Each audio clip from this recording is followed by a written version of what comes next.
बड़ी खबर से कर रहे हैं शुरुआत। सीरिया सेना का विद्रोहियों पर भीषण पलटवार हुआ है। विद्रोहियों के ठिकाने पर दागे गए हैं ताबड़तोड़ रॉकेट।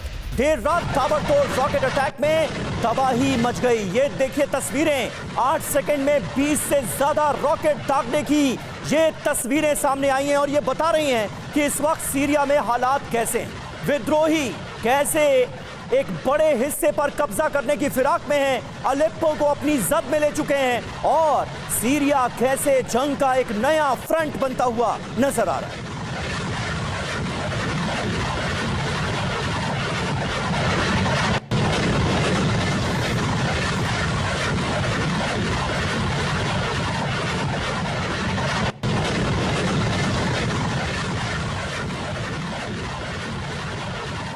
और सीरिया में जारी जंग को लेकर एक और बड़ी खबर। सीरिया में सेना और विद्रोहियों के बीच जंग और तेज हो गई है। सीरिया की सेना का आर्टिलरी हमला हुआ है। विद्रोही गुटों के ठिकानों पर इस अटैक को अंजाम दिया गया। इदलिब और हमा में इस वक्त भीषण जंग हो रही है। तो अब जो विद्रोही हैं वो दक्षिण की तरफ रुख करते हुए नजर आ रहे हैं। अलेप्पो के बड़े इलाके पर, बड़े भूभाग पर विद्रोहियों ने कब्जा कर लिया है। यह तस्वीर आपको दिखा रहे हैं। इदलिब और हमा में इस वक्त भीषण जंग।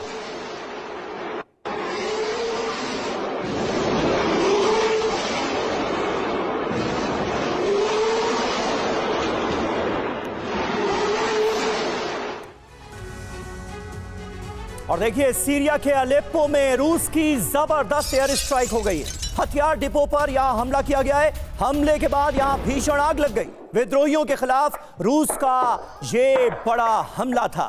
देखिए कैसे सीरिया में जो जंग चल रही है उसमें तमाम महाशक्तियों का इन्वॉल्वमेंट भी अब सीधे तौर पर नजर आ रहा है। रूस का इन्वॉल्वमेंट वैसे भी सीरिया में जो रहा है उससे हम अच्छी तरह से वाकिफ हैं और रूस की तरफ से विद्रोहियों के खिलाफ किया गया यह बड़ा हमला था।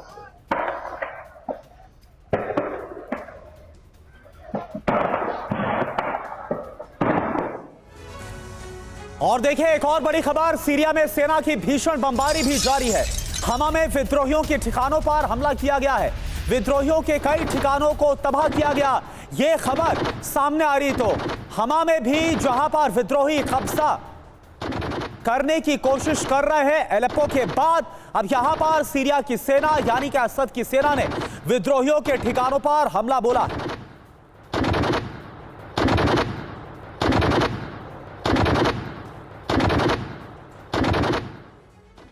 बिल्कुल करुणा, और इस वक्त हमारे साथ तमाम खास मेहमानों का एक बड़ा पैनल मौजूद है ताकि सीरिया में जो कुछ चल रहा है उसे आसान अल्फाजों में समझा जा सके। मेजर जनरल ए के सिवाच साहब हमारे साथ मौजूद हैं। एवीएम ओपी तिवारी साहब बतौर डिफेंस एक्सपर्ट हमारे साथ जुड़ चुके हैं। नेवल ऑफिसर डॉक्टर पीके घोष डिफेंस एक्सपर्ट के तौर पर हमारे साथ मौजूद हैं और विदेश मामलों के जानकार प्रोफेसर सतीश कुमार भी हमारे साथ मौजूद हैं। सिवाच साहब, ये हो क्या रहा है सीरिया में और जो कुछ भी घट रहा है उसके लिए तुर्की को जिम्मेदार ठहराया जा रहा है, एर्दोगन को जिम्मेदार ठहराया जा रहा है। आखिर क्या इस जंग को, क्योंकि बशर अल असद जो कि सीरिया के प्रेसिडेंट हैं वो शिया समुदाय से ताल्लुक रखते हैं, तुर्की का इन्वॉल्वमेंट, क्या इस जंग में शिया वर्सेस सुन्नी का भी एक एंगल आपको नजर आता है? हाँ बिल्कुल, देखो समीर, इसमें कोई शक नहीं कि अगर आप ये स्थिति देखें कि जो रेबल थे वो बेसिकली बैक्ड हैं टर्की के द्वारा और कहीं ना कहीं उसको सऊदी अरेबिया, यूएई और यूएस भी कर रहा था, और जो असाद की गवर्नमेंट है उसको सपोर्ट कर रहा था बेसिकली ईरान और रूस, क्योंकि अब ईरान और रूस की इन्वॉल्वमेंट हो रखी है लड़ाई के अंदर। तो अगर आप देखें किसी प्रकार से एक प्रकार स्टेलमेट आ गया था, क्योंकि ये लड़ाई अभी से नहीं है, ये लड़ाई पुरानी चल रही है।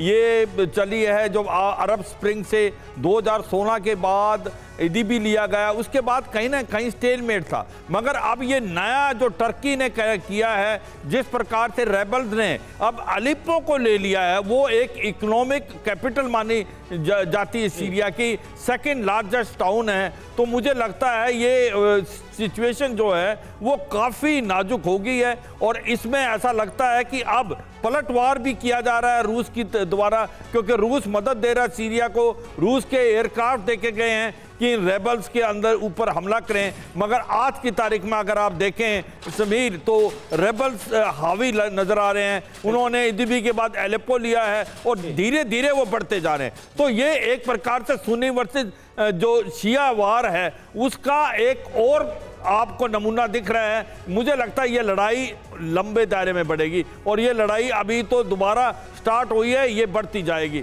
और इससे क्या है पूरा इलाका जो मिडिल ईस्ट का है वो फिर पहले ही एक प्रकार से अनसर्टेनिटी और लड़ाई के माहौल में है और ये एक शिया सुन्नी लड़ाई एक और बढ़ के और आपको अलग अलग दिखेंगे कि किस प्रकार से कौन सीरिया के साथ खड़ा है और कौन रेबल्स के साथ खड़ा है। बिल्कुल, इससे जो क्लियरिटी है ये दिखता है बिल्कुल कि आज भी यानी कि जो शुरुआत हुई, जिस तरह से इजराइल जंग के साथ जो शुरुआत हुई और तभी संदेशा था कि क्या पूरा मिडिल ईस्ट सुलगेगा, वो ऐसा ही होता हुआ नजर आ रहा है और ये लड़ाई और विकराल और भीषण होगी, इसके इंडिकेशन मिल रहे हैं जो आपने बताया।